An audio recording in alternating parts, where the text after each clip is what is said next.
Esperen a descubrir qué han hecho los testigos de Jehová con respecto a las Naciones Unidas. Creo que todos conocen Isaías 8:20 de la mañana. Si no hablan conforme a esta palabra, ¿qué hay? Un 50% de luz. Ninguna luz en ellos. Hola, amigos. Hoy tengo un video que voy a compartir con ustedes y deben escucharlo de principio a fin.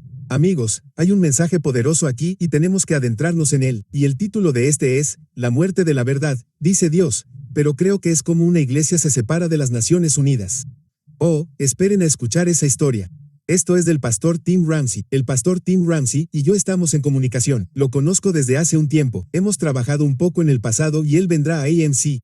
Permanezcan atentos. Pero ahora quiero explicarles rápidamente por qué tenemos este video.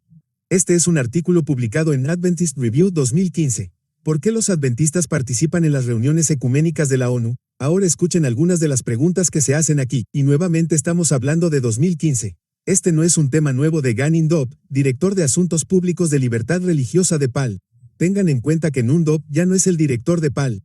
Ha sido reemplazado por Neu Burcia, quien ahora se ha convertido en el director oficial de Asuntos Públicos de Libertad Religiosa. Así que ahora volvemos a sentar las bases de lo que vamos a escuchar en un minuto. En ese momento, muchas personas le hicieron la pregunta a Gundia sobre la ONU, y quiero que escuchen lo que él tenía para decir. Dijo esto en un testimonio. Los creyentes adventistas del séptimo día me llenaron de preguntas cuando supieron que había representado a la Iglesia Adventista en las Naciones Unidas y en reuniones de organizaciones cristianas y ecuménicas. Entonces, ¿cuál fue la respuesta que dio? ¿Cómo ven exactamente los adventistas la unidad de los cristianos, las relaciones interreligiosas y el ecumenismo? Preguntan. ¿Por qué los adventistas deciden aceptar y mantener únicamente el estatus de observadores y no la membresía entre las organizaciones ecuménicas cristianas? ¿Por qué los adventistas deciden mezclarse con otros cristianos y no cristianos mientras se abstienen de convertirse en miembros de cristianos organizados en organismos ecuménicos religiosos? Mi respuesta es simple, dijo Ganundi. Es legítimo que todas las personas de buena voluntad, término interesante, buena voluntad, se unan para salvar vidas, proteger vidas y afirmar la importancia y el carácter sagrado de la vida. Incluso es urgente que todas las personas se asocien para hacer de este mundo un lugar mejor para todos los seres humanos, contribuyendo a una mejor salud, educación y trabajo humanitario con toda dignidad, libertad, justicia, paz y fraternidad. Esta fue la respuesta que dio. Entonces, esto también es una admisión, ¿cierto? Obviamente, hay una justificación. Vayamos a la historia. Él te está dando sus razones. Ahora, nuevamente, estamos hablando del artículo de hace 10 años que dice que las razones siguen siendo las mismas. ¿Qué hay de esta historia con la ONU? Esta es la Adventist Review del 27 de enero de 1985. Todavía pueden consultarla en los archivos y, al consultar el artículo, encontrarán que el padre de Ted Wilson, Neil Wilson, desempeñó un papel significativo en lo que respecta a la conexión con la ONU en el estatus de la Iglesia como ONG. Ahora bien, cuando vayan a la página 7 de ese artículo, me aseguraré de que puedan ver esto. Aquí mismo, el 10 de mayo, aquí es donde se revela esto, ¿de acuerdo? Y dice, el 10 de mayo, las Naciones Unidas reconocieron a la Conferencia General de los Adventistas del Séptimo Día como organización no gubernamental, ONG, con estatus consultivo ante el Consejo Económico y Social de las Naciones Unidas, ya que el Consejo de Seguridad de las Naciones Unidas se ocupa de los asuntos de guerra y paz. ECO se ocupa de las cuestiones sociales, económicas, humanitarias y culturales mundiales, incluidos los derechos humanos y la libertad religiosa. Por lo tanto, esta es una fecha de buena fe que debemos tener en cuenta mientras hablamos sobre este tema y vemos nuestro video. Esta es la página de estatus de las ONG de las Naciones Unidas, escribes 7-Day Advent, y ahí está la solicitud de estatus conservador especial de 1985. Aquí se dan varios informes. No hemos visto los dos últimos. Y si abres uno de estos informes, aquí está uno de ellos, uno de los más recientes, y ahí puedes leer algunas de las cosas que la Iglesia está informando a la ONU en lo que respecta a las actividades y las formas en que están trabajando en todo el mundo. Hay un intercambio de información y rendición de cuentas que también se está produciendo en la comunicación con las Naciones Unidas. Así que ahora bien, estas son las cosas que no creo que ustedes sepan ya hemos hablado de esto antes, pero sigue siendo una preocupación, y vamos a hacerlo ahora mismo. Vamos a escuchar a Tim Ramsey. Voy a dejar que él cierre esta discusión. No voy a decir nada más porque su mensaje es suficiente para dejar claro el punto. Quiero que participen con la información. Suscríbanse al canal de YouTube del hombre. Habrá un enlace en la descripción a continuación. Él vendrá a AMC para tener una charla adicional sobre muchos de estos temas también. Y vamos a participar en un comentario a continuación. Quiero escuchar tu opinión. Muy bien, escucha este video.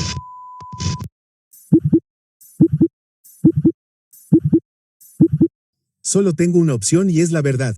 Eso es lo que dice en el siguiente versículo. Mis siervos oirán mi voz.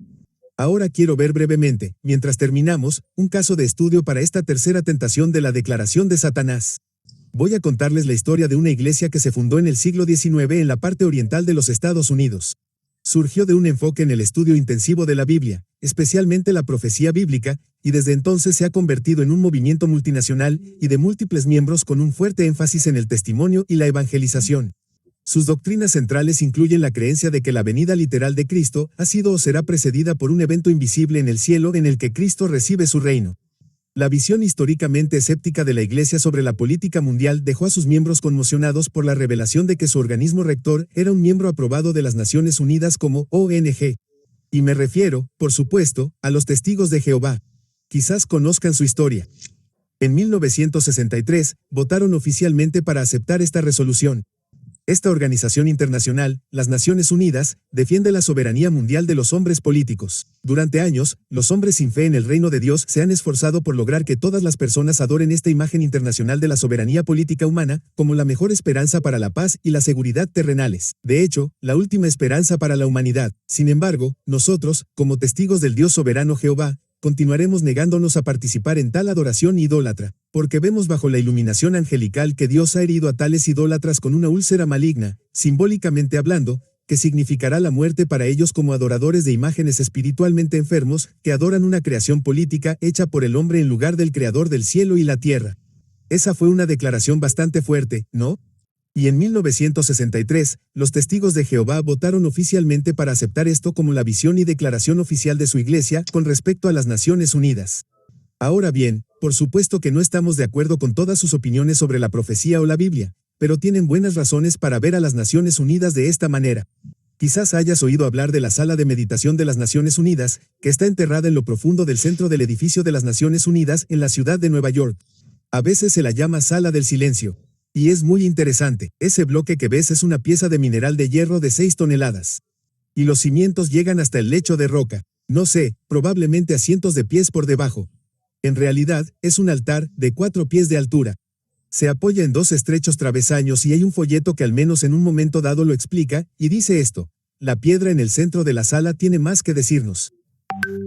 Podemos verlo como un altar vacío, no porque no haya Dios, no porque sea un altar a un Dios desconocido, sino porque está dedicado al Dios a quien el hombre adora bajo muchos nombres y de muchas formas. Entonces, esta sala y este altar están dedicados al Dios de la Biblia. No hay forma alguna, ¿verdad? Es el otro poder de este mundo. Y, por cierto, para llegar a esta sala, tienes que caminar por una especie de laberinto, que es algo ocultista en la oscuridad. Y luego finalmente emerges a esta luz aquí. Así que todo es realmente muy ocultista, incluso los diseños en esa pared que ves allí. Alice Bailey, que fue una especie de profetista del espiritismo, escribió esto. La evidencia del crecimiento del intelecto humano a lo largo de las líneas receptivas necesarias para la preparación de la nueva era se puede ver en la planificación de varias naciones y los esfuerzos de las Naciones Unidas para formular un plan mundial. Desde el comienzo mismo de este desarrollo, 3 factores ocultos han regido el desarrollo de todos estos planes, y no tenemos que preocuparnos por cuáles son. Ahí está la conexión. Muy bien, aquí tenemos a otro caballero que trabajó durante 40 años con las Naciones Unidas. Trabajó hasta llegar a ser secretario general adjunto de las Naciones Unidas, Robert Mueller. Y a menudo se le llamaba el profeta de las Naciones Unidas. Escribió esto: ninguna fuerza humana podrá destruir jamás las Naciones Unidas, porque las Naciones Unidas no son un simple edificio ni una simple idea. No son una creación hecha por el hombre. Las Naciones Unidas son la luz de la visión del Supremo Absoluto. A su hora elegida, el Supremo Absoluto hará sonar su propia campana de victoria aquí en la tierra a través del corazón amoroso y servicial de las Naciones Unidas. Por lo tanto, los Testigos de Jehová tenían buenas razones. Compartiré una declaración más aquí. Este fue otro líder religioso, un líder espiritual indio que enseñaba meditación en relación con las Naciones Unidas. Y dijo que el sueño de las Naciones Unidas, la visión de las Naciones Unidas, la realidad de las Naciones Unidas provenía de lo más alto absoluto. Bueno, ¿a qué más alto crees que se refiere? No puede ser el Dios de la Biblia. Para el establecimiento de la paz mundial, la ONU el templo, la ONU el santuario, la ONU el corazón y la ONU el alma no tienen parangón. Las Naciones Unidas no son un simple edificio. Las Naciones Unidas son un reservorio de luz divina para la manifestación de la paz mundial. Bien. Bueno, Todo esto solo sirve para ilustrar por qué los testigos de Jehová eran tan escépticos y recelosos de las Naciones Unidas, y por qué se sorprendieron tanto en 2001 al descubrir que su iglesia había formado parte en secreto de las Naciones Unidas durante casi una década. La noticia se publicó en un artículo del periódico británico The Guardian, publicado el 6 de octubre de 2001. Se le pide a las Naciones Unidas que investiguen por qué han concedido el estatus de asociados a los testigos de Jehová, la secta cristiana fundamentalista con sede en que la considera la bestia escarlata predicha en el libro de Apocalipsis. Llevaban décadas enseñando a sus miembros que las Naciones Unidas eran la bestia de Apocalipsis 17. Y ahora resulta que durante 9 años los líderes habían estado conectados en secreto con las Naciones Unidas. Esto afectó a los miembros del grupo de 6 millones de personas que tiene 130,000 seguidores en el Reino Unido, ha acusado al anciano órgano rector de los testigos de Jehová de hipocresía y de aceptar en secreto vínculos con una organización que siguen denunciando en términos apocalípticos. Ahora bien, el artículo periodístico concluye de esta manera en un documento interno que la sociedad Watchtower Bible and Tract describe su política como una estrategia de guerra teocrática.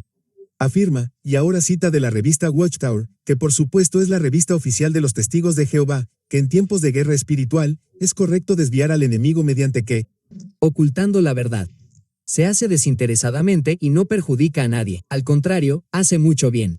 ¿Escuchas a Jesús diciendo eso? ¿Tengo que ocultar la verdad para desviar al enemigo? Por supuesto que no.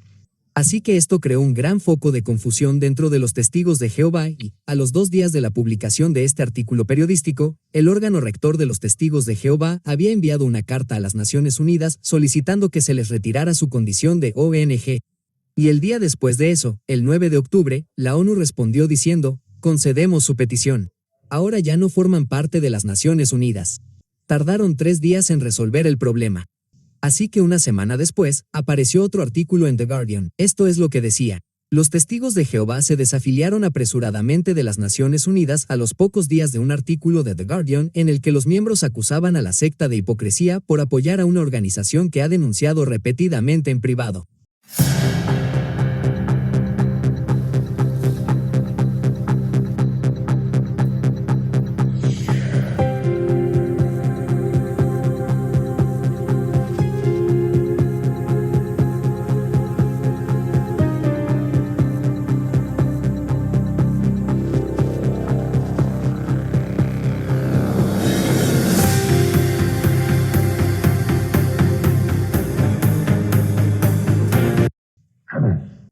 Corintios 6:14 de la mañana dice que si vamos a servir a Dios, no podemos que unirnos en yugo desigual con los incrédulos.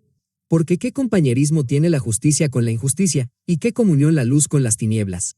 Ahora bien, esa experiencia de los testigos de Jehová nos resulta interesante hoy en día porque en los últimos 6 meses más o menos, se ha vuelto de conocimiento común dentro de la séptima iglesia adventista que estamos en una situación muy similar a la que se encontraban los testigos de Jehová. Y hemos descubierto que durante 40 años, desde 1985, nuestra iglesia ha sido reconocida por las Naciones Unidas como una ONG aprobada. Y hay muchas personas que están muy preocupadas por eso.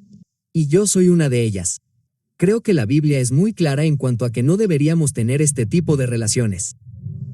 Podemos ver todas las razones. He compartido solo algunas de ellas aquí mismo.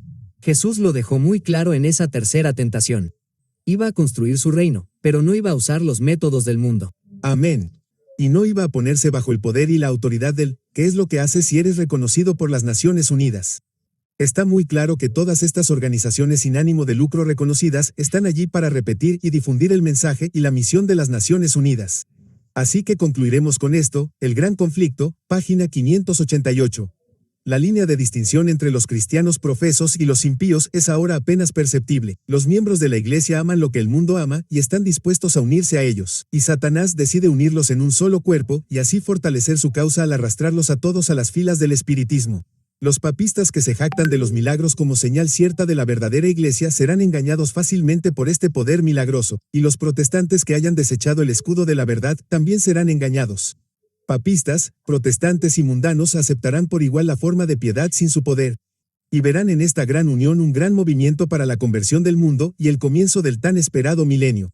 Esta sigue siendo la iglesia de Dios y Dios sigue teniendo el control sobre ella. Saben, permitió que Jerusalén siguiera su camino durante 39 años. Llevamos 40 años en este acuerdo con las Naciones Unidas. No sé cuánto tiempo más lo permitirá Dios, pero no tengo dudas de que solucionará el problema. Oren por ello. Oren por la gente, oren por nuestros líderes. Pídanle a Dios que obre su solución en su tiempo.